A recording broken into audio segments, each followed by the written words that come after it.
तव कथामृतं तप्तजीवनं कविभिरीडितं कल्मषापहं श्रवणमङ्गलं श्रीमदाततं विगणन्ति ये भूरिदा जनाः।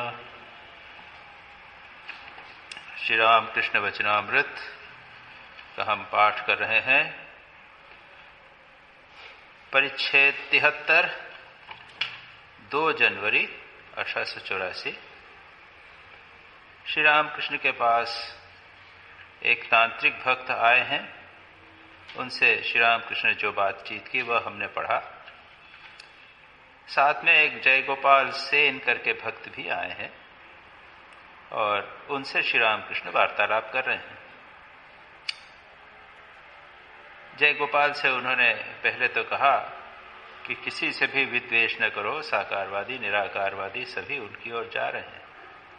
फिर कहते हैं कि ठीक ठीक एक मार्ग को पकड़कर अगर हम आगे बढ़ें तो छत पर एक बार जिस प्रकार किसी प्रकार पहुंच जाए तो उसके बाद लकड़ी की सीढ़ी से, पक्की सीढ़ी, बांस सहारे से सबसे उतरा जा सकता है। श्री रामकृष्ण सर्वत्र सदा सर्वदा ये जो श्री रामकृष्ण वचनामृत में अनुभूति को महत्व देते हैं। स्वयं स्वामी विवेकानंद भी अपने, यदि आप complete works of Swami Vivekananda पढ़ें तो वहां भी Swami Vivekananda religion is realisation, being and becoming इस प्रकार कहते हैं। बिना अनुभूति के, बिना किसी न किसी प्रकार के आध्यात्मिक अनुभूति के ठीक ठीक धर्म नहीं होता। स्वामी विवेकानंद तो कहते हैं कि अगर भगवान का दर्शन नहीं हुआ तो it is better to call yourself an atheist. जो लोग नास्तिक हैं तो नास्तिक हैं ही, लेकिन अधिकांश हम लोग भी भगवान को प्राप्त करने का प्रयत्न नहीं करते। हम लोग भी एक प्रकार से नास्तिक हैं, स्वामी विवेकानंद ये कहते हैं। और जब हम श्री रामकृष्ण वचनामृत पढ़ते हैं तो यह बात बार बार आती, रिपीटेड एम्फेसिस, ईश्वर दर्शन करो, ईश्वर दर्शन करो। और यहां पर भी उन्होंने पिछली बार जय गोपाल सेन से कहा, जितने भक्त आते थे, गृहस्थ हों या सन्यासी, सबको बार बार वही कहते हैं। क्या कहते हैं? वो कहते हैं उनकी कृपा होने पर भक्त सब जान सकता है। कहते हैं पहले भगवान को, किसी भी पद से भगवान को प्राप्त कर लो, उसके बाद एक बार उन्हें प्राप्त करने पर सब कुछ चला जाना जाएगा। श्री रामकृष्ण के जीवन में हुआ, उन्होंने कुछ पढ़ाई लिखाई नहीं की और उसके बाद सब कुछ श्री रामकृष्ण मां जगदम्बा बता देती। जब उनसे पूछा जाता था कि आप ये सब कहां से बताते हैं, इतनी बातें कहां से आपने पढ़ी, नहीं शास्त्र नहीं पढ़ा, इतने उपमाएं, इतने अच्छी अच्छी बातें, ये कहां से आपको प्राप्त हुई? श्री रामकृष्ण कहते हैं कि मां रास छेल देती है। रास छेलना यानी कि गेहूं खरीदने के लिए या मार्केट में जाएं तो क्या करेंगे आप, वो ढेर पड़ा हुआ है, एक आदमी तोल रहा है, पीछे से आदमी उसको वो आगे बढ़ाता जा रहा है। रास छेलना यानी अन्न बढ़ाता जा रहा है। तो भगवान को एक बार प्राप्त कर लिया तो उसके बाद कोई समस्या नहीं, ज्ञान का भंडार खुल गया। भगवान आपके ज्ञान की पिपासा को, ज्ञान की आवश्यकता को बराबर पूरी करते जाएंगे। ये बात श्री रामकृष्ण कहते हैं, उनकी कृपा होने पर भक्त सब कुछ जान सकता है। उन्हें एक बार प्राप्त करने पर सब कुछ जान सकोगे। और ये चीज अच्छी तरह हमें लेना चाहिए। आज का जो विषय है थोड़ा सा है जो वैसा ही है, लेकिन अभी का जो पोर्शन पढ़ेंगे उसमें सारा सार बात है, सारे आध्यात्मिक जीवन का सार। कुछ 10-20 लाइनों में वो आध्यात्मिक जीवन का सारा सार है। कुछ लोग तो ऐसे होना चाहिए जो व्याकुल होकर भगवान को प्राप्त करने का प्रयत्न करें। श्री रामकृष्ण ने इतनी बात कही, बार बार कही। उनके डायरेक्ट डिसाइपल स्वामी विवेकानंद का तो जन्मदिन आ रहा है, आप देखेंगे उनमें कैसी व्याकुलता हुई थी। श्री रामकृष्ण को उन्होंने कहा कि महाराज मेरा तो कुछ नहीं हुआ, आपने सब पर कृपा की, मुझ पर कृपा नहीं की। श्री रामकृष्ण ने क्या कहा? श्री रामकृष्ण ने कहा तेरे घर की व्यवस्था करके तो आ, तब फिर मैं सब कर दूंगा। चले गए वापस, लॉ की पढ़ाई चालू की तो लगा बाप रे, ऐसा लगा कि व्याकुलता लगी, जल जाएंगे, संसार की ज्वाला का। रुके नहीं वहां से, दौड़े दौड़े आए चप्पल कहाँ चले गई, जूता कहाँ चला गया। वो पास में एक भूसे का ढेर था, उसके पास सारा भूसा शरीर पर टिक गया, कुछ नहीं, व्याकुल होकर दौड़ते दौड़ते श्री रामकृष्ण के पास आ गए, ऐसे व्याकुल। इसका वर्णन भी बाद में आएगा, इस सेक्शन में, इसमें नहीं आएगा। 1885 के जो होंगे उसमें ये बातें आएंगी। लेकिन श्री रामकृष्ण इस बात को कहते हैं, भगवान को प्राप्त करने का प्रयत्न करो, तब स्वयं पता चल जाएगा। एक बार प्राप्त कर लिया, उसके बाद में ऐसा व्यक्ति यदि पंडित न भी होवे, और ऐसे अधिकांश बहुत सारे संतों को आप प्राय प्राप्त करेंगे, वो पंडित नहीं थे, भगवान की तीव्रता से भगवान को प्राप्त कर लिया था बस, और उनका काम हो गया। भगवान उनके ज्ञान की पिपासा और जो भी आवश्यकता है वो पूरी करते थे। तो यहां पर उन्होंने, उनकी कृपा होने पर सब भक्त सब कुछ जान सकता है, ऐसा कहा था, जो हमने पिछली बार पढ़ा था। इस पर जय गोपाल पूछते हैं, उनकी कृपा कैसे होती है, उनकी कृपा कैसे होती है। अब श्री रामकृष्ण उत्तर देते हैं, सदा उनके नाम व गुणों का कीर्तन करना चाहिए, जहां तक संभव हो सांसारिक चिंतन का त्याग करना चाहिए। तुम खेती करने के लिए अनेक कष्ट से खेत में जल ला रहे हो, परंतु खेत की मेड़ पर के एक छेद में से सब जल बाहर निकल जा रहा है, तब तो नाली काटकर जल लाना व्यर्थ हुआ, वृथा परिश्रम हुआ। चित्त शुद्धि होने पर, विषय भोग की आसक्ति दूर हो जाने पर व्याकुलता आएगी, तुम्हारी प्रार्थना ईश्वर के पास पहुंचेगी। टेलीग्राफ का तार टूटा रहने पर अथवा उसमें अन्य कोई देश रहने पर तार का समाचार नहीं पहुंचता। और भी आगे है, हम ले लेते हैं। पहले प्रश्न किया है, उनकी कृपा कैसे होती है। श्री रामकृष्ण कृपा के बारे में क्या कहते हैं, वे कहते हैं श्री राम भगवान की कृपा वायु तो बह रही है, अलग से कृपा की आवश्यकता नहीं, भगवान की कृपा रूपी वायु तो बह रही है। और कई बार ये दृष्टांत दिया है, गंगा में या समुद्र में आप जाएं, नौकाएं हैं, पाल वाली नौकाएं, पाल खोल दो तो हवा लगेगी और चले जाएंगे, पाल नहीं खोलोगे तो हवा नहीं लगेगी। भगवान की कृपा वारी बह रही है, पाल खोलना पड़ेगा हमें, यानी प्रयत्न पूर्वक चित्त शुद्धि करने पर हम उस कृपा वारी को स्वीकार कर सकेंगे, प्राप्त कर सकेंगे, वो हमारे लिए उपयोगी हो सके। मां शारदा कहती है, ईश्वर दर्शन तुम समझते हो कि 1 लाख जप करने से होगा, इतनी तपस्या करने से होगा नहीं, चाहे कुछ भी करो, ईश्वर दर्शन बिना भगवत कृपा के नहीं होता। ये कृपा एक बहुत बड़ा विषय है और संक्षेप में मैं आपको बताने का प्रयत्न करूंगा। जो थोड़ा बहुत है, बाकी बहुत है। कृपा तो वैष्णव धर्म में कृपा बहुत महत्व की है।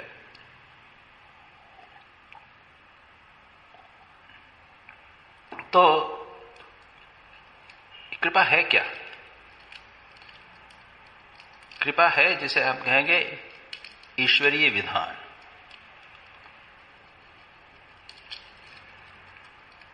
या ईश्वर का नियम। ये शब्द भी, विधान और नियम भी कृपा के लिए लागू नहीं होते, मैं केवल आपको समझाने के लिए बता रहा हूं। पहला है पशु धर्म, पशु विधान, एनिमल लॉ। पशुओं का लॉ क्या है, जिसे हिंदी में बोलेंगे जिसकी लाठी उसकी भैंस, यानी माइट इज राइट इंग्लिश में बोले। जिससे बात पावर है, शक्ति है, बस वो अपनी शक्ति के बल पर कुछ भी कर सकता है। ये पशु का विधान आप देखेंगे। हिरण, बंदर, इनमें क्या होता है कि एक बड़ा मादा होता है, एक नर जानवर होता है, बंदर जैसा है नर, और उसके अंडर में जितने बंदर हैं वो सब एक झुंड झूप में रहते हैं, वो सबसे बड़ा, वो बिकॉज उसमें ताकत है, और सब मादाएं उसके अंतर्गत। दूसरा कोई पुरुष वहां नहीं आ सकता, मेल एनिमल नहीं आ सकता। हिरणों में, जानवरों में, जहां पे भी जो झुंड में रहते हैं तो वो, और उसका नियम है वो अपने पावर से काम करता है। जब बूढ़ा हो जाता है तब क्या होता है, जितने बाकी देख लेते हैं कि इसमें शक्ति कम हो गई, अब झगड़ लड़ नहीं सकता है, सब लोग मिलकर उसको बांट डालते हैं। उसके बाद उन लोगों में से जो है लीडर होता है, जब तक सबसे बलवान हो जाता है वो उसका लीडर बन जाता है, और लीडर बनते हुए वो अपनी रक्षा भी करता है, और बाकी बंदर जो है उनके अंडर में है उसकी रक्षा भी करता है, ऐसा करता है। तो ये हुआ एक विधान, माइट इज राइट, जैसे वो होया जिसकी लाठी उसकी भेष। जब हम मानवों पे आते हैं तब क्या विधान हुआ, कर्म विधान। तुम जैसा करोगे वैसा फल पाओगे। माइट इज राइट नहीं चलेगा, जिसकी लाठी उसकी भैंस। चलाते हैं लोग, जहां पे किसी समाज में विकास अधिक नहीं हुआ हो। आप अफ्रीका के जो नेशंस हैं जहां पर निग्रो रहा करते हैं, वो अब धीरे धीरे स्वाधीन हो गए। पहले ब्रिटिश कॉलोनीज थी, वो स्वाधीन हो गए। वहां पे क्या देखेंगे आप, वो डंडा का राज चलता है। लेकिन मानवीय नियम क्या हुआ, कर्म फल जैसों को तैसा, जैसा तुम करोगे वैसा भरोगे। और यह पक्का नियम सर्वत्र विद्यमान। इसी को हमारे यहां पे राइट्स एंड ड्यूटीज दोनों, हमारा अधिकार भी है, हमारा कर्तव्य भी है, उसे पूर्ण करना पड़ेगा। लेकिन जैसा कर्म करोगे वैसा फल भोगोगे। और इसके ऊपर पूरा कर्म विधान विद्यमान है। अगर इस जन्म में नहीं तो अगले जन्म में तुमने बुरा काम किया तो आपको कष्ट पाओगे, अच्छा किया है अभी इस जन्म में तो अगले जन्म में अच्छा फल मिलेगा। दूसरा है, तीसरा कृपा। ये भगवत विधान, भगवान का लॉ नहीं बोलते। कृपा क्या है, अनकंडीशनल। किस पर कृपा होगी, मैंने अच्छे कर्म किए हैं उससे कृपा होगी क्या, आवश्यक नहीं। कितने ही कृपा सिद्ध सामान्य व्यक्ति कभी ध्यान जप नहीं किया, भगवान ने कृपा कर दी तो वो संत बन गया।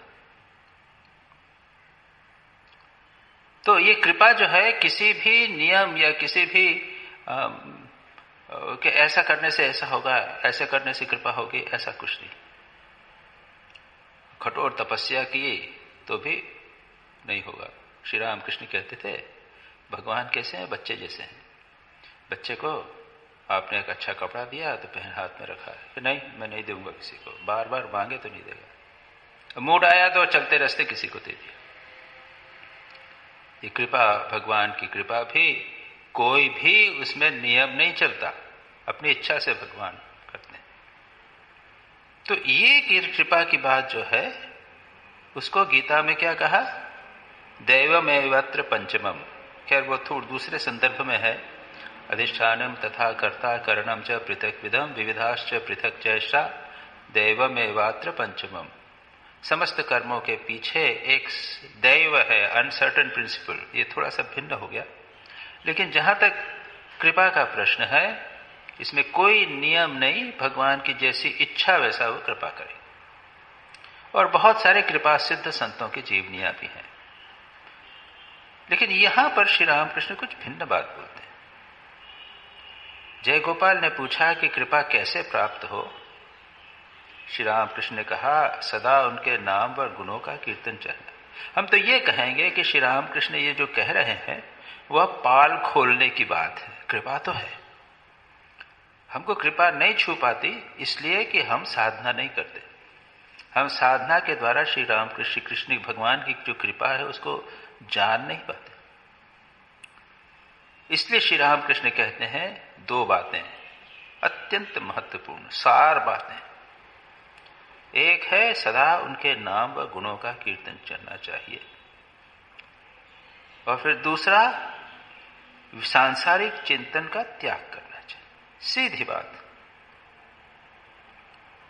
सांसारिक चिंतन, सांसारिक कथन घर में भी नहीं, आश्रम में भी नहीं। आश्रम में तो आते हैं भगवत चिंतन के लिए, सुनने के लिए भगवान की के ये गुणगान करने के लिए, स्वाध्याय के लिए, स्मरण मनन के लिए आते हैं। संसार में जाते ही सब छोड़ देते हैं, वही संसार में पड़ गए। श्री रामकृष्ण कहते हैं यथा संभव, जहां तक संभव हो, जानते हैं जय गोपाल संसारी व्यक्ति हैं, संसार में रहना पड़ता है, लेकिन जितना हो सके। और जब हम जितना हो सके देखेंगे तब लगेगा कि हां बहुत सारा हो सकता है, बहुत सारी सांसारिक विषय की चिंता, सांसारिक विषयी बात हम काट सकते हैं, छोड़ सकते हैं। संसार में है इसका मतलब यह नहीं कि सिर्फ संसार की चिंता ही करना। देखा, अरे छोड़ो। और मैं एक कई बार बता चुका हूं एक सिद्धांत, can I do without it, कुछ काम करना है, कुछ बात करनी है भगवत चिंतन के अतिरिक्त, तो अपने मन से पूछना can I do without it, इसके बिना काम चल जाएगा। कुछ चीजों तो अत्यंत आवश्यक है, खाना पीना, अपना शरीर की रक्षा करना, ये सब है, संसार में रहना। लेकिन बाकी बहुत सारी चीजें ऐसी भी हैं जो किसी तरह से उपयोगी नहीं है। एक कर्तव्य के लिए, संसार चलाने के लिए थोड़ा बहुत करिए। श्री रामकृष्ण बार बार कहते हैं कि संसार में हो, संसार का काम करो, मास्टर मास्टर से कहते हैं, लेकिन जितना हो उतना ही। श्री रामकृष्ण संसार त्याग करने की बात नहीं कहते, गृहस्थों के लिए नहीं कहते, जितना हो उतना ही। और बहुत अधिक काम सोच लिया, अरे इस प्रकार का चिंतन, समाचार पत्र पढ़ना, लोगों से बैठ के गप लगाना, संसारिक चल सकता है, can I do without it, इसके बिना चल सकता है, अच्छी तरह चल सकता है। तो श्री रामकृष्ण यहां पर सांसारिक चिंतन त्याग करने की बात कर रहे हैं और नाम गुणगान करने की बात कर रहे हैं। इससे क्या होगा? आगे कहते हैं चित्त शुद्धि होगी। विषय भोग की आसक्ति दूर हो जाने पर व्याकुलता आएगी। मैंने कई बार कहा, बात किया करते हैं, कभी व्याकुल है भगवान के लिए, रोए क्या? हम रोते नहीं है, रो के भी देख लिया मैंने, बड़ा मुश्किल है। क्यों नहीं होता? चित्त शुद्धि नहीं है, वासनाएं हैं, विषय भोग की आसक्ति है। मैं इसलिए कह रहा हूं, ये जो पोर्शन थोड़ा सा है, इसमें सारी बातें श्री रामकृष्ण ने साफ जोड़ दी। चित्त शुद्धि परम आवश्यक, उसके बिना व्याकुलता नहीं होगी, भगवान को नहीं पुकारेंगे, भगवान के दर्शन नहीं होंगे और भगवान की कृपा भी नहीं होगी, यानी कृपा को हम कैच नहीं कर सकेंगे। अब इस संदर्भ में लेना चाहिए। चित्त शुद्धि होने पर, विषय भोग की आसक्ति दूर हो जाने पर व्याकुलता आएगी। और दो दृष्टांत दिए हैं उन्होंने। खेत की मेड़ में एक छेद है, जल आ रहा है और वो निकल जा रहा है उसमें से। पता नहीं आपने देखे कि नहीं, खेतों में जाइए, खेत है और कैनाल से पानी आता है, अगर छेद में चूहे वहां पर छेद बना दे, उसमें से सारा पानी निकल गया। एक तो ये दृष्टांत। और दूसरा दृष्टांत कहते हैं, टेलीग्राफ का तार टूटा हो, फोन वायर जो है, फोन कनेक्शन, वो यदि टूट गया हो तो नहीं जाती आवाज। ये दो दृष्टांत श्री रामकृष्ण कहते हैं। अब चित्त शुद्धि कैसे हो? चित्त शुद्धि, जितने भी हमारे योग हैं स्वाद, उसमें सब में चित्त शुद्धि किसी न किसी प्रकार से करने की विधान है। भक्ति योग में इसको कहते हैं वैधि भक्ति। इतना करो उतना करो, उसमें है क्रिया अनुष्ठान करो और दान दो, ये सारी बहुत सारी बातें कही गई। पतंजल योग सूत्र में पहले 5 नियम, विशेषकर पहला और दूसरा यम और नियम, उसमें चित्त शुद्धि की बात है। अहिंसा, सत्य, अस्तेय, ब्रह्मचर्य, अपरिग्रह, और फिर शौच, संतोष, तप, स्वाध्याय, ईश्वर प्रणिधान, ये चित्त शुद्धि के उपाय पतंजलि योग सूत्र के अनुसार। गीता को आप देख लीजिए, प्रत्येक अध्याय में कुछ उपदेश दिए गए हैं, ऐसे रहो, विषय का त्याग करो। और वेदांत में भी चित्त शुद्धि की आवश्यकता है। बिना चित्त शुद्धि के वेदांत नहीं होता, असंभव, आप धारणा ही नहीं कर सकेंगे। और ये चित्त शुद्धि के 3 स्तर हैं। पहला है तमोगुण, आलस, नींद आ जाती है, भगवान का नाम करते हैं तो भी नींद आ जाती है, मन बैठता नहीं है, शरीर नहीं बैठता, आलस, स्त्यान, आग्रह नहीं कुछ काम करने का, या फिर निद्रा, आलस्य, प्रमाद, careless, not very serious about आध्यात्मिक जीवन, इसको बोला तमोगुण। दूसरा है रजोगुण, शरीर चंचल है, बैठ नहीं सकते, सो नहीं जाएंगे, बैठ नहीं सकते, एकाग्र करने ध्यान में बैठते हैं तो मन इधर उधर भागता है, या फिर बहुत सारे काम करते हैं, लेखन करते हैं, प्रवचन देते हैं, कई काम में लगे रहते हैं, यह है रजोगुण। तीसरा है सत्वगुण। रजोगुण और तमोगुण को दूर करना चित्त शुद्धि।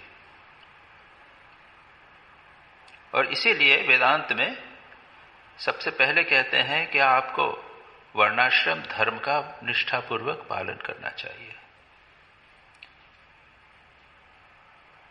आप जिसे वर्ण और आश्रम में हैं, गृहस्थाश्रम में हैं, और ब्राह्मण या क्षत्रिय या वैश्य हैं, तो आपके नियम है, संसार में है, अपने नियमों को पालन कीजिए, उसके अनुसार अपने कर्तव्य कर्म कीजिए, स्वधर्म का पालन कीजिए। स्वधर्म का पालन का उद्देश्य चित्त शुद्धि, तमोगुण का नाश। और निष्ठापूर्वक स्वधर्म का क्या हो गया? आपका आलस्य, प्रमाद, ये सब दूर होगा, और धीरे धीरे मन की चंचलता भी कम होगी। तो वेदांत में तो कहा है कि जिसने नित्य नैमित्तिक प्रायश्चित उपासना इत्यादि करे हैं, किए हैं, और जो निषिद्ध कर्म है, पाप कर्म है, हिंसा, झूठ, इसको सब त्याग दिया है, उसके बाद में उपासना की है, ध्यान किया है, मन को एकाग्र करने के लिए, रजोगुण को दूर किया है, रजोगुण 2 द्वारा उपासना से, उपासना यानी भगवान के रूप में ध्यान लगाने का प्रयत्न करना, या फिर क्रिया अनुष्ठान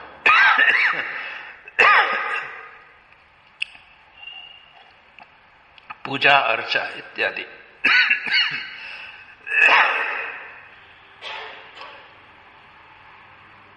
तो उसके बाद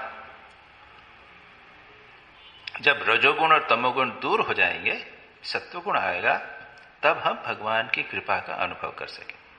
श्री रामकृष्ण यहां तक कहते हैं, सांसारिक जहां तक हो सके सांसारिक चिंतन का त्याग करना चाहिए। बहुत ही इंपॉर्टेंट, जरा सी बात है, एक सेंटेंस में सब समझते हैं, लेकिन जब उसको पुट इनटू प्रैक्टिस में करने में कितनी मुश्किल। हमारा मन बार बार संसार में जाता है, बार बार संसार में जाता है, उसको यथासंभव त्याग करना पड़ेगा। जो सन्यासी हैं, श्री रामकृष्ण के डायरेक्ट इकबाल से उसके थे, उनके लिए तो कहते हैं बिल्कुल कुछ नहीं, नो कॉम्प्रोमाइज, केवल नाम गुण भगवान का कीजिए, कुछ नहीं, सांसारिक कोई वासना नहीं, संसार का चिंतन का कोई प्रश्न ही नहीं उठता। उसके बाद चित्त शुद्धि होने पर श्री रामकृष्ण एक और बात कहते हैं, विषय भोग की आसक्ति दूर हो जाने पर, विषयों के प्रति आसक्ति की बात करते हैं, और आगे चल के आएगा, किसी प्रकार की कामना वासना नहीं रखनी चाहिए। कामना वासना रहने पर सकाम भक्ति कहते हैं, निष्काम भक्ति को अहेतु की भक्ति कहते हैं। तुम प्यार करो या न करो, फिर भी मैं तुम्हें प्यार करता हूं, इसी का नाम अहेतु की भक्ति। उसके बाद में आएगा, प्रेम कैसे डेवलप होता है। लेकिन ये कामना वासनाएं क्या है? कुछ चीजें हम समझते हैं। विषय भोग, अच्छा खाने की इच्छा है, अच्छा कपड़ा पहनने की इच्छा है, बहुत सारे लाइक्स, टेस्ट हैं हमारे, इस तरह करें, उस तरह करें, उस तरह करें। विषय भोग, श्री रामकृष्ण काम कांचन की में उसको सब इन्वॉल्व कर लेते। लेकिन इसके अतिरिक्त भी ये जो निम्न प्रकार की वासनाएं हैं, भोग की वासना, अच्छा संगीत सुनने की इच्छा, अच्छा खाने की इच्छा, आलिंगन करने की इच्छा, फिर अच्छा गंध सूंघने की इच्छा, इत्र लगाना वगैरह, ये सब, अच्छा कपड़ा पहनने की इच्छा, इसको शास्त्रों में मलिन वासना कहा है। अपने जीवन मुक्ति नामक एक ग्रंथ है, उसमें उन्होंने कोई उपनिषदों से ही लिया है 2 प्रकार की वासना, एक मलिन वासना और दूसरी शुद्ध वासना। वासना जो मलिन वासना है ये भोग की इच्छा हो गई, और अहंकार, मैंने इतना कर लिया अब मैं और करूंगा। गीता में 16वें अध्याय में यही बात कही गई है, इदमया मया लब्धम इदम प्राप्से मनोरथम इदम अस्ति तिमपि में अनिश भविष्यति पुनर्धनम असो मया हतः शत्रु हनिष्याम अपरानपि। अहंकार का भाव, इतना पैसा कमाएंगे, इतना भोग करेंगे, ये सारी बातें।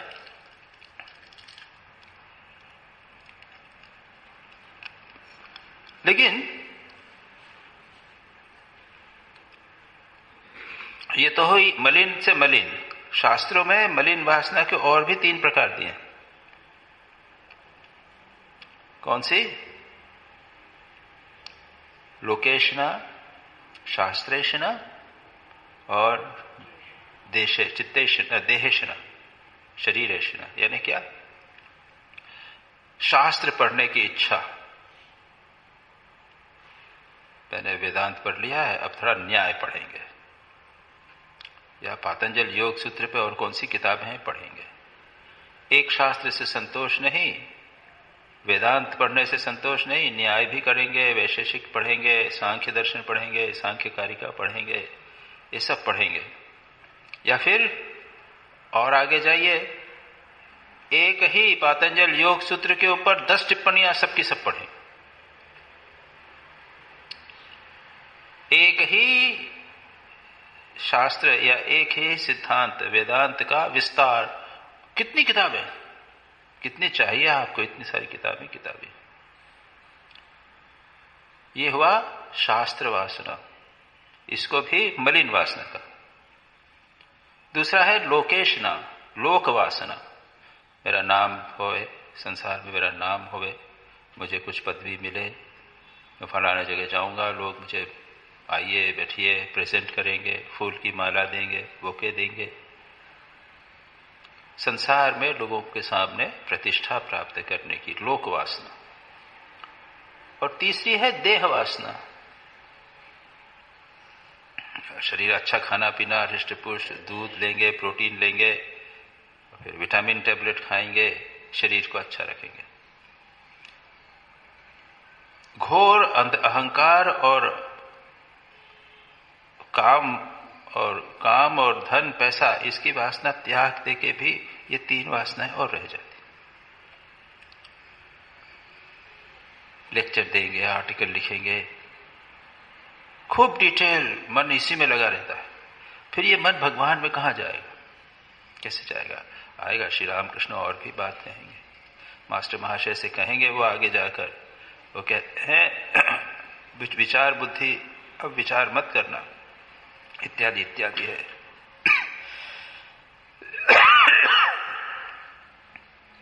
तो विषय भोग की आसक्ति दूर होने पर, काम वासना रहने पर समस्या होती है। इसलिए सबसे महत्वपूर्ण है निष्काम होना। चित्त शुद्धि का अर्थ, जैसा मैंने कहा, कभी कभी हमारे मन में जो काम के विकार उत्पन्न होते हैं उनको चित्त शुद्धि कहते हैं, लेकिन गीता में भगवान कर्मयोग को चित्त शुद्धि कहते हैं। निष्काम भाव से कर्म योग करने पर चित्त शुद्धि होती है और शुद्ध चित्त में ही व्याकुलता हो सकती है, अन्यथा नहीं हो सकती। जैसे जैसे हम साधना के जीवन में बढ़ेंगे वैसे वैसे हमारी व्याकुलता अवश्य बढ़नी चाहिए। नहीं होती व्याकुलता मतलब यह कि अभी बहुत गहरा हमारे भोग के संस्कार, संसार के संस्कार आदि सब विद्यमान है। तो दोनों आय चाहिए, ईश्वर का, भगवान के गुणों का कीर्तन और कीर्तन के साथ में श्रवण, मनन, शास्त्र अध्ययन। शास्त्र यानी जो भक्ति शास्त्र है, दिमाग को गर्म करने वाले तर्क वितर्क के शास्त्र नहीं, जिसको पढ़ के भागवत गीता पढ़ के हमें लगे कि भगवान का स्मरण हो रहा है। किसी न किसी प्रकार से भगवान का स्मरण करना पड़ेगा। इसलिए श्री रामकृष्ण कहते हैं उनके नाम गुणों का कीर्तन करिए, भजन करिए, उससे चित्त शुद्धि होगी और व्याकुलता आएगी। उसके बाद कहते हैं मैं व्याकुल होकर एकांत में रोता था, कहाँ हो नारायण, यह कहकर रोता था। रोते रोते बाह्य ज्ञान लुप्त हो जाता था, मैं महावायु में लीन हो जाता। योग कैसे होता है? टेलीग्राफ का तार टूटा न रहे पर रहने पर या उसमें कोई दोष न रहने पर होता है। विषयों के प्रति आसक्ति एकदम त्याग, बार बार कहते हैं।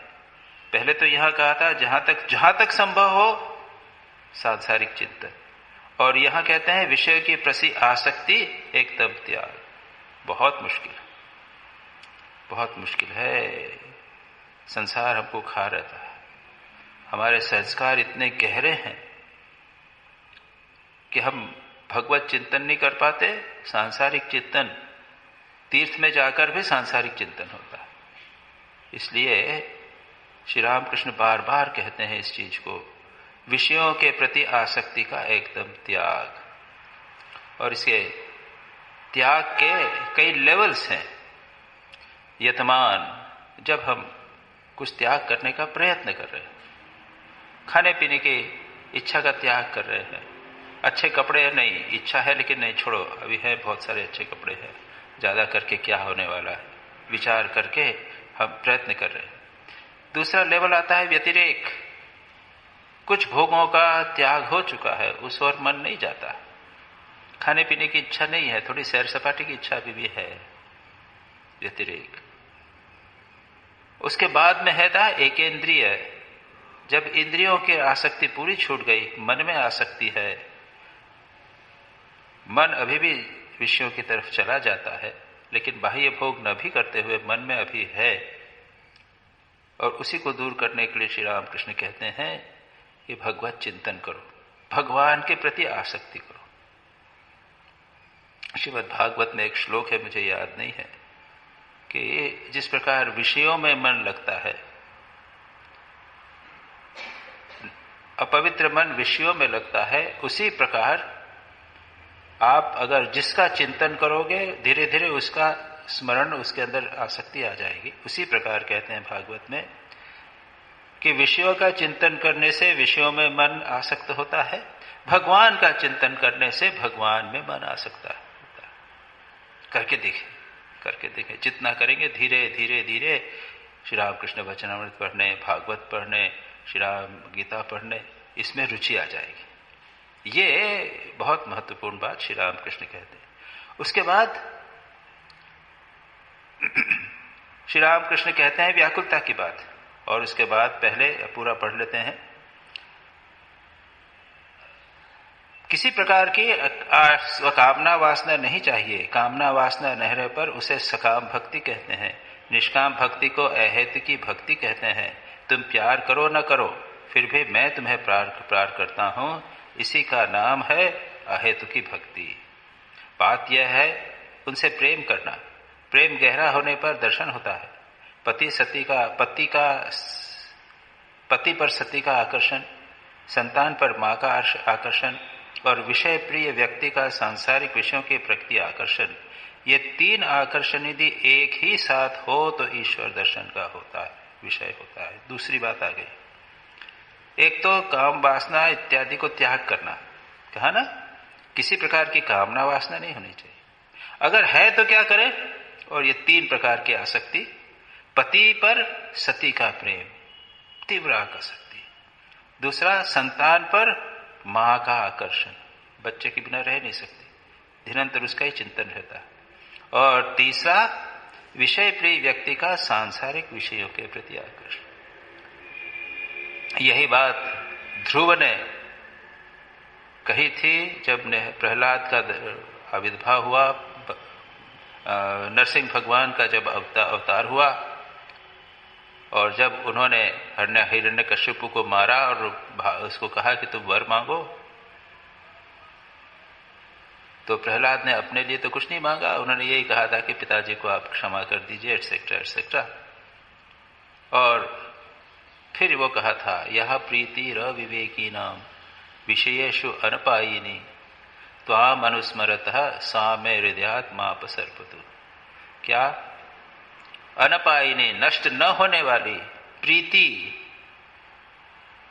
सांसारिक लोगों की जिस प्रकार विषयों के प्रति तीव्र आसक्ति होती है, प्रीति, प्रेम शब्द का यूज व्यक्त किया, या प्रीति अविवेकना, अविवेकी, विवेक नहीं कर सकते, नहीं जानते कि नित्य क्या है अनित्य क्या है, ये नित्यानित्य विवेक नहीं कर पाते, ऐसे लोगों के लिए भी मार्ग है। क्या कहते हैं कि ऐसे व्यक्ति जो विषयों में घोर डूबा हुआ है, वैसी प्रीति, विषयों के प्रति जैसी तीव्र प्रीति उसमें है, ऐसी प्रीति है प्रभु आपके स्मरण करने पर मेरे हृदय में हो। त्वाम अनुस्मरतः सा में हृदयात् माप, मेरे हृदय से ऐसी प्रीति कभी भी न जावे, दूर न होवे। श्री राम कृष्ण की सारी बातें यहाँ पे आ गई। केवल भगवान के प्रति प्रीति और किसी चीज के लिए प्रीति नहीं। बड़ा कठिन है, असंभव, बहुत ही कठिन चीज है, इतना आसान नहीं। और 3, अब क्या कहते हैं श्री राम कृष्ण, हमारे मन में प्रेम का एक स्रोत है, हम किसी न किसी वस्तु को प्रेम करते ही हैं। बहुत ही जड़मती होगा व्यक्ति जिसमें कोई भी प्रेम नहीं है। कोई पत्नी को प्रेम करता है, कोई पति को प्रेम करता है, कोई पुत्र को प्रेम करता है, कोई धन को प्रेम करता है, कोई नाम यश को प्रेम करता है। इस जितने भी हमारे प्रेम के आकर्षण हैं, उन सबको भगवान की ओर मोड़ देना, ये बात श्री राम कृष्ण यहाँ कहते हैं। तो फिर आसक्ति, संसार आसक्ति दूर करने की आवश्यकता नहीं। तुरानंद जी का जब जन्मदिन हुआ था तो प्रवचन में मैंने कहा था, श्री राम कृष्ण के पास तुरानंद जी गए, जब हरि नामक युवक थे, उन्होंने कहा कि मेरा काम नष्ट कर दीजिए। साधक के लिए काम की बड़ी समस्या होती है, लस्ट की का काम नष्ट करती है। श्री राम कृष्ण कहते हैं, अरे काम को नष्ट क्यों करने की बात करता है, उसको बढ़ाओ। ये क्या है? मिलन की इच्छा, तीव्र इच्छा, उसको बढ़ाओ, लेकिन भगवान की ओर जोड़ दो। यह यहां पर भी यही कहते हैं कि 3 प्रकार के आकर्षण, अरे बाबा जो भी हमारे आकर्षण हैं किसी भी व्यक्ति के प्रति, उसको भगवान की ओर मोड़ देना। ये श्री राम कृष्ण यहां पर कहते हैं। इस तरह से हम सांसारिक चिंतन से बच जाएंगे, सांसारिक क्रियाकलापों से बच जाएंगे, विषयों के प्रति आसक्ति बच जाएगी। सारी विषयों के प्रति आसक्ति भगवान के ऊपर मोड़ना चाहिए।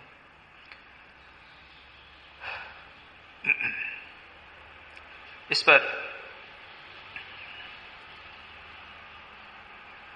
मास्टर महाशय टीका करते हुए कहते हैं, जय गोपाल विषय प्रिय व्यक्ति हैं, क्या इसीलिए श्री राम कृष्ण उन्हीं के योग्य सब उपदेश दे रहे हैं? ठीक बात है, हम लोगों के प्रति, हम संसार में हैं और श्री राम कृष्ण उसी प्रकार की बात यहां पर कह रहे हैं। ऐसा होने पर फिर भगवत कृपा होगी इत्यादि। आगे चले, श्री रामकृष्ण ये भी कहते हैं, निष्काम भक्ति, अहेतु की भक्ति एक होती है और सकाम भक्ति भी रहती है। सकाम भक्ति भी रहे, कोई बात नहीं, अगर मांगना है भगवान से तो भगवान से मांगो, संसार के लोगों से क्यों मांगते? वो एक फकीर गया था ना अकबर के बादशाह से कुछ मांगने के लिए, देखा अकबर बादशाह नमाज पढ़ रहे हैं और उसके बाद में कह रहे हैं, अल्लाह मुझे धन दे, मुझे ऐश्वर्य दे, तो वो उठ के जाने लगे। तो क्या बात है? पूछा क्या बात है? देखिए मैं कुछ मांगने आया, लेकिन देखा कि आप ही मांग रहे हो, आप ही भगवान से मांग रहे हो तो फिर मैं ही अब अल्लाह से क्यों नहीं मांगू, मैं ही अब अल्लाह से मांगू, आपको मांगने की क्या आवश्यकता। तो ये बात भी अच्छी है, अगर मांगना हो तो भगवान से मांगो, सकाम करना हो तो भगवान से करो, धीरे धीरे भगवान में रस आने लग जाएगा और मन भगवान में लगने लग जाएगा। उनसे प्रेम करना, बात यह है, अगर प्रेम एक बार भगवान से हो जाए तब तो फिर कोई बात ही नहीं होती। लेकिन हमारी दुर्भाग्य यह है कि इसके पहले हमें सांसारिक चिंतन, सांसारिक वार्तालाप, इससे अपने को बचाना पड़ेगा, बिना उसके नहीं होगा। और सदा नाम गुणों का कीर्तन करना चाहिए। श्री रामकृष्ण अपने कमरे में बैठे हुए हैं, रात के 8 बजे होंगे, आज पूष की शुक्ला पंचमी, बुधवार 2 जनवरी 1884। कमरे में राखाल और मणि है। श्री रामकृष्ण के साथ रहने का मणि का आज 21वां दिन है। हमने देखा 21 दिन तक बराबर रहे श्री रामकृष्ण। श्री रामकृष्ण ने मणि को तर्क विचार करने से मना किया है। श्री रामकृष्ण राखाल से कहते हैं, मणि से तो ऑलरेडी कह चुके हैं, ज्यादा तर्क विचार करना अच्छा नहीं, पहले ईश्वर है फिर संसार, उन्हें पा लेने पर उनके संसार के संबंध में भी ज्ञान हो जाता है। बार बार श्री रामकृष्ण कहते हैं पहले भगवान, पहले भगवान, पहले भगवान। श्री रामकृष्ण राखाल से ज्यादा तर्क विचार करना अच्छा नहीं, ये हो गया। राखाल और मणि से, मणि और राखाल से यदु मल्लिक से बातचीत करने पर उनके कितने मकान, कितने बगीचे हैं, कंपनी के कागजात कितने हैं, यह सब समझा जा सकता है। यह बात श्री रामकृष्ण पहले भी कह चुके हैं, इसके पहले के सेक्शन में भी ये बात कही। इसीलिए तो ऋषियों ने वाल्मीकि को मरा मरा जप करने के लिए क्या उपदेश दिया था। इसका विशेष अर्थ है, म अर्थात का अर्थ है ईश्वर और राह का अर्थ है संसार, पहले ईश्वर फिर संसार। सच पूछा जाए तो ये जो महापुरुष श्री रामकृष्ण जैसे अवतारी पुरुष और जो संत रहेंगे, उनके लिए भगवान जो है वो जगत से अधिक सत्य होता है। भगवान के साथ हमेशा रहते हैं, आनंद में रहते हैं, संसार का उनको रुचि नहीं रहती। और यही बात श्री रामकृष्ण कहते हैं। मरा शब्द के बारे में भी अर्थ, म का अर्थ है संसार, ईश्वर, और अर्थ रा का अर्थ है संसार। कृष्ण किशोर ने कहा था, मरा मरा शुद्ध मंत्र है क्योंकि वह ऋषि का दिया हुआ है। म अर्थात ईश्वर और रा अर्थात संसार। इसीलिए वाल्मीकि की तरह पहले सब कुछ छोड़कर निर्जन में व्याकुल हो रो रो कर ईश्वर को पुकारना चाहिए। पहले आवश्यक है ईश्वर दर्शन, उसके बाद है तर्क विचार, शास्त्र और संसार के संबंध में बात की बात है। पहले भगवान को पालो, उसके बाद में जो करना है, शास्त्र पढ़ना है, जो करना है वो पहले बाद में करना, पहले भगवान को पालो। बार बार बार बार श्री रामकृष्ण ये बात कहते हैं। और उसके बाद तर्क विचार, शास्त्र और संसार के संबंध में, शास्त्र के संबंध में, संसार के संबंध में तर्क विचार बाद में आएगा। मणि से कहते हैं, इसीलिए तुमसे कहता हूं अब और अधिक तर्क विचार न करना। यही बात कहने के लिए मैं झाऊतल्ले से उठकर आया हूं। तर्क विचार करने पर अंत में हानि होती है, अंत में हाजरा की तरह हो जाओगे। मैं रात में अकेला रास्ते पर रो रो कर टहलता था और कहता था, मां मेरी विचार बुद्धि पर वज्र प्रहार करो, कहो अब तो तर्क विचार नहीं करोगे। मणि कहते हैं, जी नहीं। यहां पर श्री रामकृष्ण दूसरी बात कहते हैं। अभी हमने देख लिया, पहले भगवान, उसके बाद संसार। अब श्री रामकृष्ण कहते हैं, ये तर्क विचार नहीं, आर्ग्यूमेंटेशन। वैसे जो अपने जो वेदांत के जो अधिकारी भेद है उसके अंदर विचार की बात है, क्योंकि वो वेदांत का जो मार्ग है, ज्ञान योग का मार्ग हो, विचार का मार्ग, और थोड़ा बहुत विचार वहां पर करना पड़ता है, यह जानने के लिए कि यह संसार मिथ्या है और इसके पीछे जो ईश्वर है, भगवान है, ब्रह्म ही सत्य है। इसको विचार के द्वारा समझने की आवश्यकता होती है। लेकिन अगर चित्त शुद्धि नहीं हो तो वह विचार के लेवल पे ही रहेगा, उसके आगे कुछ नहीं होगा, वो जीवन में नहीं उतरेगा। जीवन में उतारना ही खास बात है। और इसीलिए श्री रामकृष्ण कहते हैं, मैंने मां से कहा था मेरी विचार बुद्धि पर प्रहार कर दो। मास्टर महाशय ने शुरू में आपने कहा पहले चैप्टर में ही बातचीत शुरू की थी और श्री रामकृष्ण ने डांट के उनको ठंडा कर दिया था। मुख्य बात क्या है? श्रद्धा, विश्वास। आप जो कि कहें, शास्त्र में जो भी आपने पढ़ा है, गुरु में जो कहा है, उसको सत्य समझकर जानना और उसको पकड़े रहना, भगवान को पुकारना, उससे सब ठीक हो जाएगा। जो लोग नहीं चलता, अब करें, विचार करें, कोई बात नहीं, अगर व्याकुलता न होवे, लेकिन बिना विचार, बिना व्याकुलता के कुछ नहीं होने वाला। ये श्री रामकृष्ण बार बार कहते हैं। श्री रामकृष्ण आगे कहते हैं, भक्ति से ही सब कुछ प्राप्त होता है। जो लोग ब्रह्म ज्ञान चाहते हैं, यदि वे भक्ति मार्ग पकड़े रहें तो उन्हें ब्रह्म ज्ञान भी हो जाता है। उनकी दया रहने पर क्या कभी ज्ञान का अभाव होता है? ये वही बात। उस देश में कमारपुकुर में धान नापते हैं, जब राशि चुक जाती है तब एक आदमी और धान ठेल देता है। इस तरह राशि फिर तैयार हो जाती है। माही ज्ञान की राशि पूरी करती जाती है। यही बात श्री रामकृष्ण कहते हैं। इसीलिए श्री रामकृष्ण जब बातचीत करते हैं तो बड़े बड़े पंडित आश्चर्यचकित हो जाते हैं कि बात बिल्कुल ठीक कर रहे हैं। वो तर्क की बात न भी करी हो, लेकिन उन्होंने जो कहा उसका उत्तर श्री रामकृष्ण बिल्कुल निश्चित रूप से दे रहे हैं। बड़ी विचित्र बात वही है कि रास ठेल देते हैं। वो जो मां ज्ञान की राशि पूरी करती जाती है, इसलिए सब चल जाता है। तर्क विचार की बहुत बड़ी समस्या है। जिन लोगों ने नहीं किया है वो भाग्यशाली है, लेकिन तर्को अप्रतिष्ठा, ब्रह्मसूत्र में कहा गया है कि तर्क कोई प्रतिष्ठा नहीं, बेसिस नहीं, कोई सत्य मान के तो चलोगे किसी चीज को। अगर जब मानने की बात आ गई तो फिर तो श्रद्धा ही आ गई या विश्वास आ गई। श्री रामकृष्ण ने जो कहा है या उपनिषद में जो कहा है उसको मान के चलना तो पड़ेगा। कुछ एक तर्क की भी अपनी मर्यादाएं होती है, अपने रूल्स होते हैं, वो नहीं होगा तो तर्को अप्रतिष्ठा।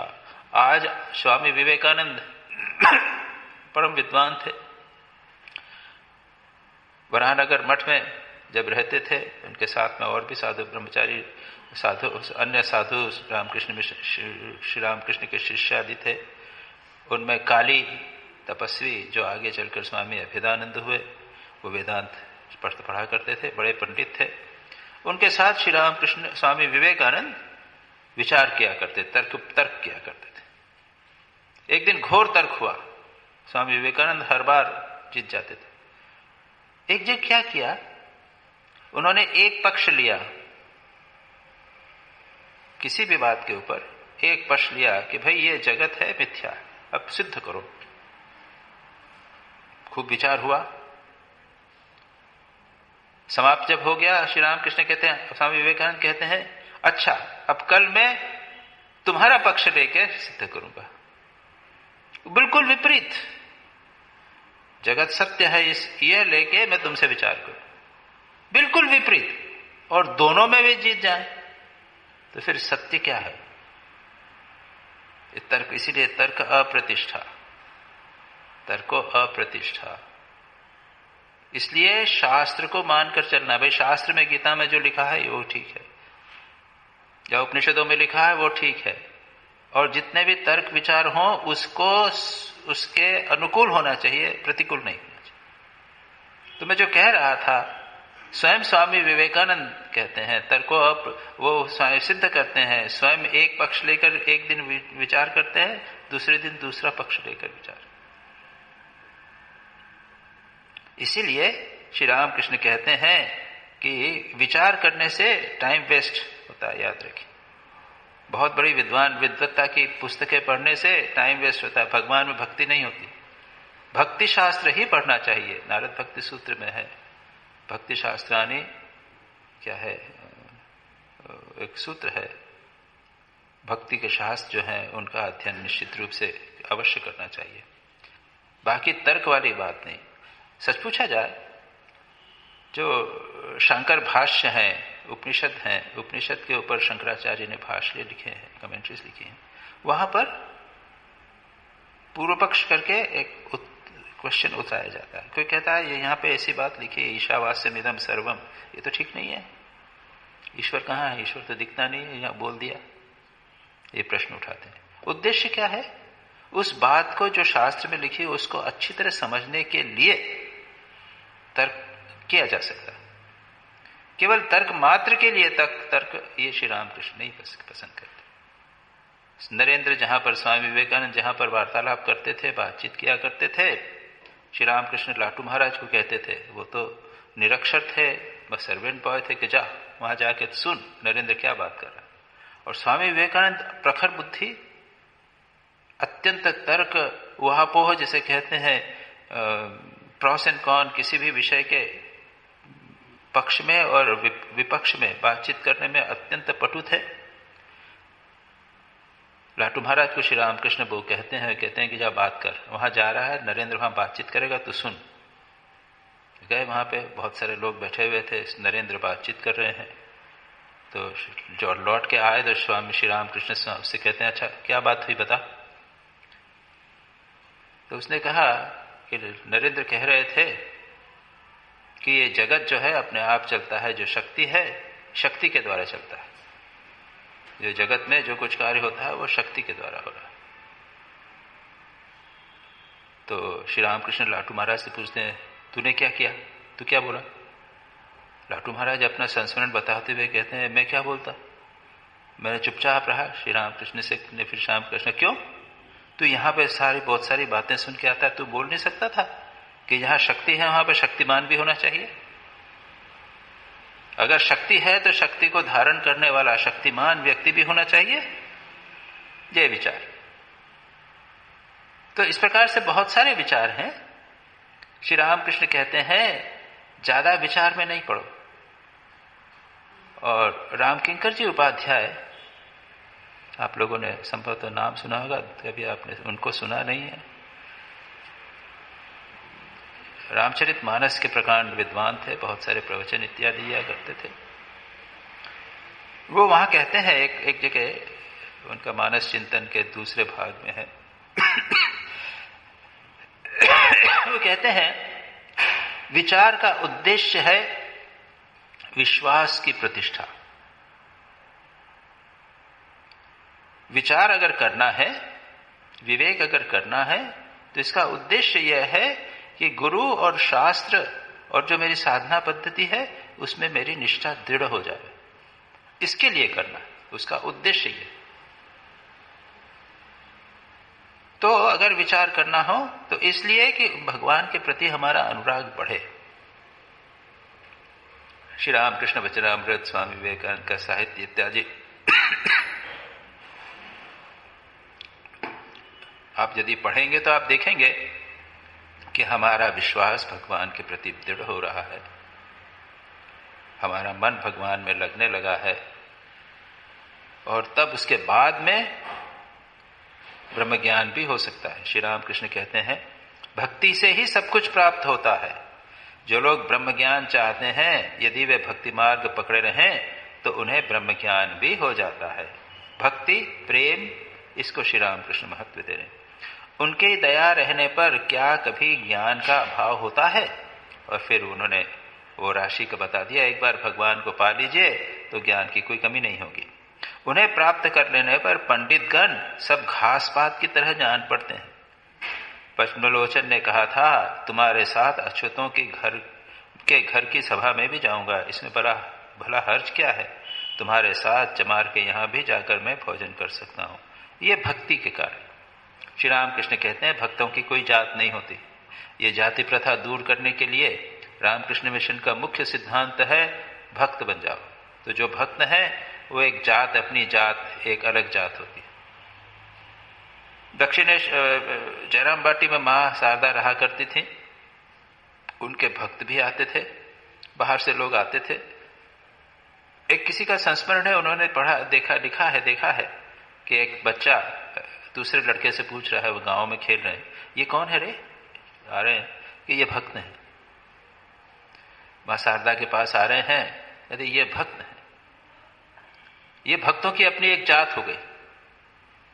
इसीलिए श्री रामकृष्ण कहते हैं कि पद्मलोचन ब्राह्मण, कट्टर ब्राह्मण, लेकिन वो कहता था अच्युतों के घर की सभा में भी तुम्हारे साथ जा सकता हूं और तुम्हारे साथ चमार के यहां भी जाकर मैं भोजन कर सकता हूं, उसमें कोई मुझे आपत्ति नहीं। क्यों? भक्तों की कोई जात नहीं होती। ये भक्ति के द्वारा ही ये जाति प्रथा का उन्मूलन किया जा सकता है। भक्ति के द्वारा सब मिलते हैं। उन्हें प्यार कर सकने पर फिर किसी चीज का अभाव नहीं रह जाता। माता भगवती के पास कार्तिकेय और गणेश बैठे हुए थे। उनके गले में मणियों की माला पड़ी थी। माता ने कहा, जो पहले इस ब्रह्मांड की परिक्रमा करके आ जाएगा उसी को मैं यह माला दे दूंगी। कार्तिक उसी समय फौरन ही मयूर पर चढ़कर चल दिए। गणेश ने धीरे धीरे माता की परिक्रमा की, उनके प्रणाम और करके उन्हें प्रणाम किया। गणेश जानते थे माता के भीतर ही ब्रह्मांड है। मां ने प्रसन्न होकर गणेश को हार पहना दिया। बड़ी देर बाद कार्तिक ने आकर देखा कि उनके दादा हार पहने बैठे हुए हैं। भगवान को पकड़ लेना है बस, और कुछ नहीं, बाकी सब हो जाएगा। मैंने मां से रो रो कर कहा था, वेद वेदांत में क्या है मुझे बता दो, पुराण तंत्रों में क्या है मुझे बता दो। उन्होंने सब कुछ बता दिया, कितनी बातें दिखाई। यहां पर श्री रामकृष्ण वही भक्ति की महानता महिमा की बात कर रहे हैं। भक्ति के द्वारा भगवान को प्राप्त कर लेने पर उसके बाद और कुछ आवश्यक नहीं रहता। वेद वेदांत तंत्र पुराण आदि सब भगवान की कृपा से प्राप्त हो जाते हैं। अब श्री रामकृष्ण मास्टर महाशय से मणि से पूछते हैं, सच्चिदानंद गुरु को रोज प्रातःकाल पुकारते तो हो ना? ये रोज प्रातःकाल हमें भगवान का नाम लेना चाहिए। छोटी सी बात है, रोज करते हो तो? मणि कहते हैं जी हां। सच्चिदानंद गुरु, सच पूछा जाए तो सच्चिदानंद ही हमारे वास्तविक गुरु हैं। जो हमारे बाह्य गुरु हैं, शिक्षा गुरु हों, दीक्षा गुरु हों, ये तो उसके ज्ञान को पहुंचाने वाले माध्यम मात्र है तो सच्चिदानंद गुरु। गुरु तो सच्चिदानंद ही है। आपकी दीक्षा भी हुई हो तो भी याद रखिए कि ये वो गुरु ही सच्चिदानंद है। बाहरी गुरु तो केवल एक यंत्र मात्र कंड्यूट, एक जिसके माध्यम से आप तक वह ज्ञान आ रहा है। श्री रामकृष्ण कहते हैं, गुरु कर्मधार हैं।